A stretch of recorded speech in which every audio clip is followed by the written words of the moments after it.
কোনখানে তুমি ওপলে কোনখানে? আমি তোমাকে দেখতে পাচ্ছি না। পাপা তুমি কই?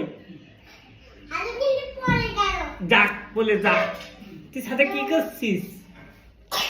এখানে একটা আসো, আমি তোমার সাথে একটু হ্যান্ডশেক করতে চাই। আসো এখানে একটু আসো, আমি তোমার সাথে হ্যান্ডশেক করতে চাই। আসো, আমি তোমাকে দেখতে পাচ্ছি না তো। কই পাপা? কই আমার পাপা? মানে কই? বাবা, বাবা তুই কই? বাবা তুই কই? বাবা তুই কই? বাবা ওখানে কি রান্না করছো? আচ্ছা ঠিক আছে। রান্না কি রান্না করছো? এটা তো জাম দিতে হবে তো, ওখান থেকে জাম দিয়ে এখানে আসো, আমাকে দেখাও।